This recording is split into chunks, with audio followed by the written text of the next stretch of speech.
زمین کو پھاڑا، بڑھتے بڑھتے شاخوں پر پھول آیا، پھل آیا، پھل پکا، جب پھل پک گیا تو آپ نے کھایا، جب آپ نے کھایا تو کیا بچا؟ گٹھلی۔ تو جو ابتدا تھی وہی انتہا تھی۔ نعرہ تکبیر، نعرہ رسالت، سلیمان، نعرہ حیدری۔ جو ابتدا تھی وہی، تو ابتدا ہے کن، کاف اور نون۔ میں نے عرض کیا کہ کاف کلام الہی ہے، نون نور مصطفیٰ ہے۔ اب اگر غور کریں تو کاف کی شکل بھی ویسی ہے، نون کی شکل بھی ویسی ہے۔ بہت بڑے دور سے کاف کلام الہی، کاف کی شکل بھی ویسی ہے، نون کی شکل بھی۔ ابتدا ہو گئی، تخلیق کا پہلا مرحلہ حقیقت مصطفیٰ، تخلیق کا دوسرا مرحلہ نورانیت مصطفیٰ، اور تخلیق کا تیسرا مرحلہ بشریت مصطفیٰ صلی اللہ علیہ وآلہ وسلم۔ تینوں مراحل میں تخلیق مصطفیٰ مکمل ہو گئی۔ اوپر سے نیچے آئیں تو، اور نیچے سے اگر اوپر جائیں شب معراج۔ بس میں یہ چند منٹ میں کمپلیٹ کر کے پھر آگے بڑھتا ہوں۔ میں نے کہا ابتدا کن سے تھی، کن میں کاف بھی تھا، کن میں نون بھی تھا۔ کاف اور نون کی دونوں کی شکل بھی ایک جیسی تھی، دونوں ملے تو کن بنا، تو ابتدا ہو گئی۔ تو حقیقت مصطفیٰ پہلا مرحلہ، نورانیت مصطفیٰ دوسرا مرحلہ، اور بشریت مصطفیٰ تیسرا مرحلہ۔ تینوں مراحل میں آقا علیہ السلام کی تخلیق مکمل ہوئی، اوپر سے نیچے۔ یہاں تک کلیئر ہو گیا، واضح ہو گیا۔ میں زیادہ تفصیل میں نہیں جا رہا، وقت نہیں، مگر دوڑے مائیے عادت نہیں۔ میرا تعلق منہاج القرآن سے ہے، علمی گفتگو ہوتی ہے اور دلیل کے ساتھ ہوتی ہے، تو آپ تھوڑی توجہ سے بیٹھیں گے، میرے لیے آسانی رہے گی۔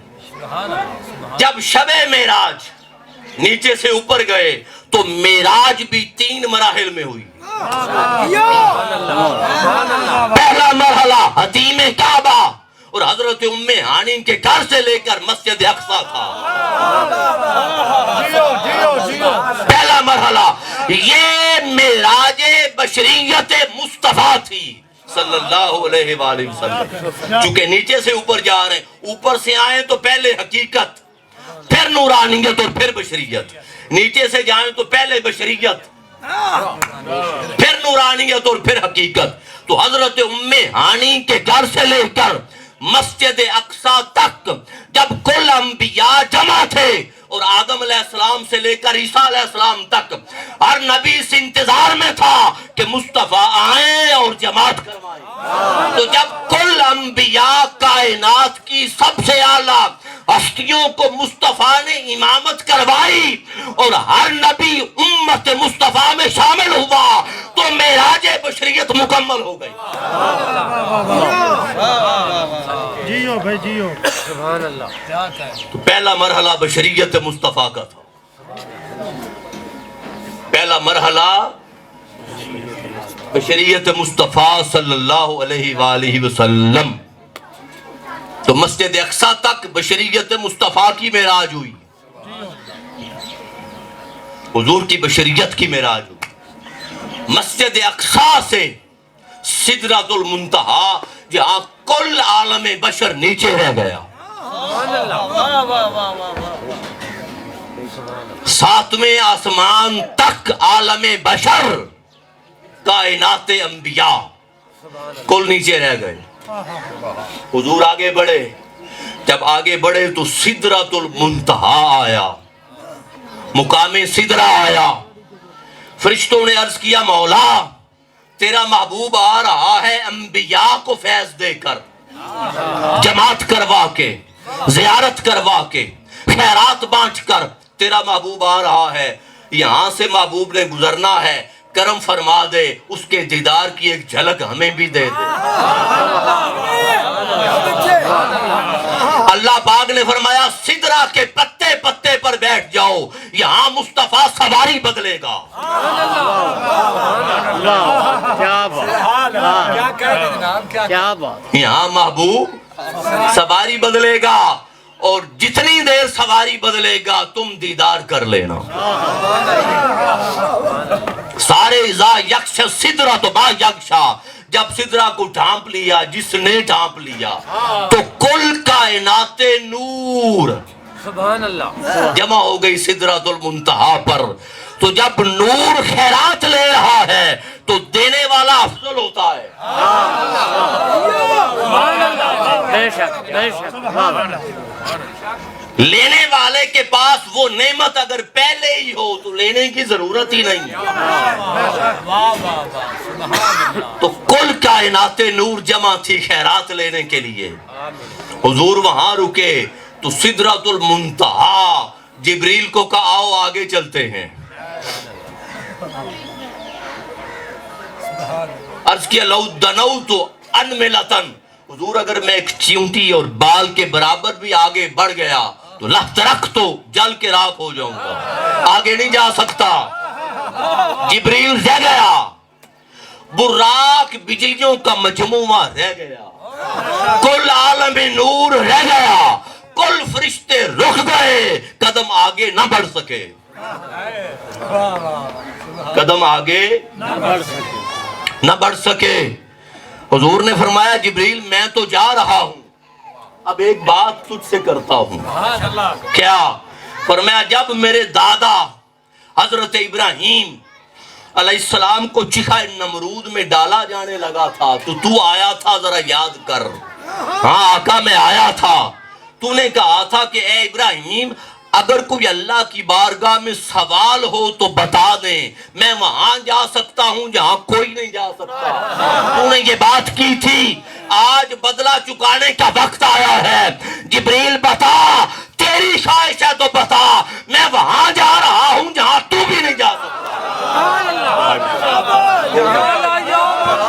نعرہ تکبیر نعرہ تکبیر نعرہ رسالت کل ایمان نعرہ حیدری کیا کہنے میں وہاں جا رہا ہوں جہاں تو بھی نہیں جا سکتا حضور آگے بڑھے تو سدرۃ المنتہا پر جب کل کائنات ملائکہ اور کائنات نور اور کائنات انوار اور فرشتے جب جمع ہو کر خیرات لی اور آگے نہ بڑھ سکے تو دوسرا مرحلہ نورانیت مکمل ہوا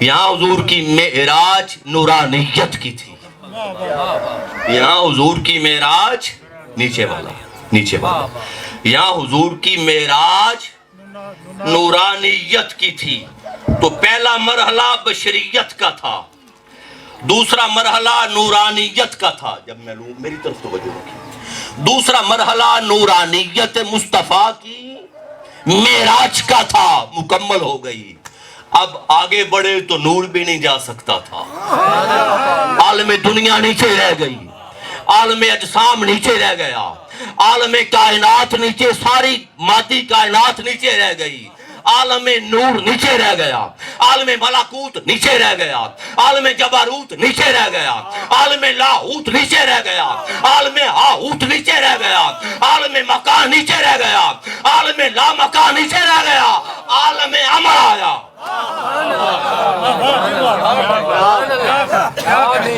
عالم امر آیا جہاں عالم بھی نہ تھا جہاں نہ منزل تھی نہ نشان منزل نہ راہ تھا نہ نشان راہ کوئی شے نہ تھی عالم لا مکان سے گزر کر عالم امر آیا جہاں صرف خدا تھا اور مصطفیٰ تھا